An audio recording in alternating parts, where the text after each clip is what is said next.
Sölvi, þetta eins súrt og það gerist, eða hvað?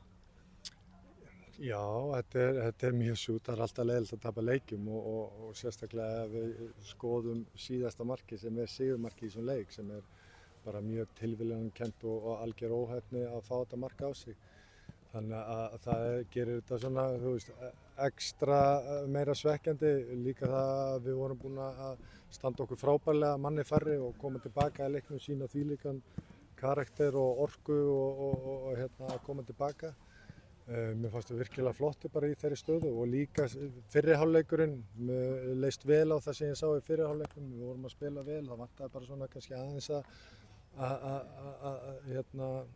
svona betri ákvörðunir þegar við erum komin inn, búnir að opna það og ráðast á varnirna þeirra. Þannig að ég var virkilega sáttur bara með hvernig leikurinn þróaðist fram að rauða spjaldinu sem náttúrulega bara setur leikinn algjörlega í uppnám og það mjög erfitt að, þú veist, við erum að spila á móti einum af toppliðunum á Íslandi þannig að það er mjög erfitt að slást við liðin þannig en ég er virkilega bara ánægður með inputi sem að strákarnir lögðu í innan leik og viljan og karakterinn sem þeir sýndu í leiknum af því að mér fannst við alls ekki síðri aðilinn í enn seinni hálfleik.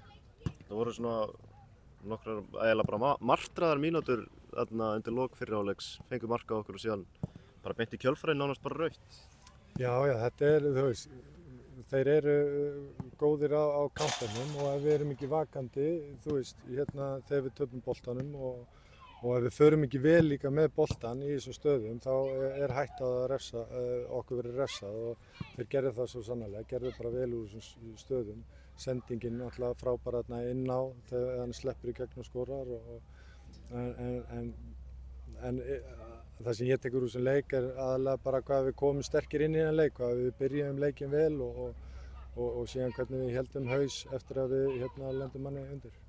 Gylfi Þór Sigurðsson var tekinn að fórna út af Pálmi þurfti að koma inn, hver svona ástæðan, var hann tæpur eða? Nei, hann var alls ekki tæpur. Það bara, eins og ég segi, þarf að skipta einu leikmann út til þess að koma Pálma inn og mér fannst það bara henta liðinu kannski betur að vera með meiri hraða heldur en meira hraða upp á toppnum af því að við myndum svona undir öllum kringustæðum þá vorum við kannski að fara að setja meira heldur en við gerðum í fyrri hálfleiknum og þá kannski þurftum við að reiða meira á hraðan til þess að sækja hratt á það. Seinni hálfleikurinn, sérstaklega í byrjun seinni hálfleiks, bara Víkingar, eins og þú segir, nánast bara betri aðilinn, þú hlýtur að vera ánægður með þær, eða þann kafla? Jú, bara mjög ánægður með þann kafla og þú veist, ég sagði við strákana í hálfleik, við þurftum að hafa trú á þessu, við þurfum ekki að líta lengra aftur í tíman heldur en í leik við þá í fyrra þar sem við vorum í ennþá verri aðstæðu, 2-0 undir og manni færri og við náðum að snúa við í jafntefli þannig að við sannarlega höfðum trú á þessu komandi inn í seinni hálfleikinn. Núna þessi topp 3 lið öll núna með 30 stig á toppnum, svona, þetta ansi áhugavert hvernig þetta að spilast út? Já, bara mjög áhugavert og skemmtilega fyrir þá sem að fylgjast með deildinni. Öll liðin líka komin áfram í Evrópu þannig að það nóg að leikjum framöndan og það reynir núna bara á hópana hjá liðunum, dýptina í leikmanna hópnum og upp á framhaldi af því að þetta verður krefjandi tíma núna framöndan. Og það var einn nýr leikmaður að spila sem fyrsta leik í dag, Óskar Borgþórsson, hann kom sprækur inn?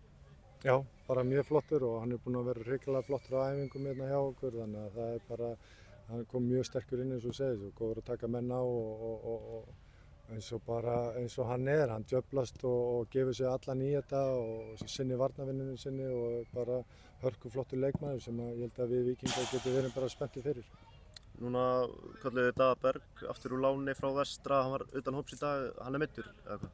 Já, hann að díla við smá meiðsli þannig að hann var ekki available í hópnum en bara frábært að fá Daða aftur, hann var búinn að gera frábæra hluti í vestra eins og allir vita og fekk smá hár á kassan og svona þroskaðist hellingarna og það bara frábært að fá hann, eins og ég segi, þá erum við að fara í mikla törn núna og þurfum á stórum mannskap að halda. Gunnar Vatn var sömuleiðis utan hóps, hver staðan á honum?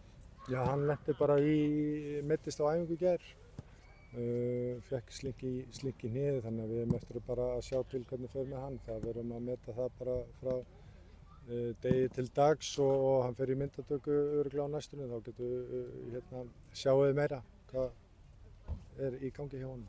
Hann fer þá ekki út í Evrópu? Ég á eftir að tala við læknateymið og skoða það en ég efast um það.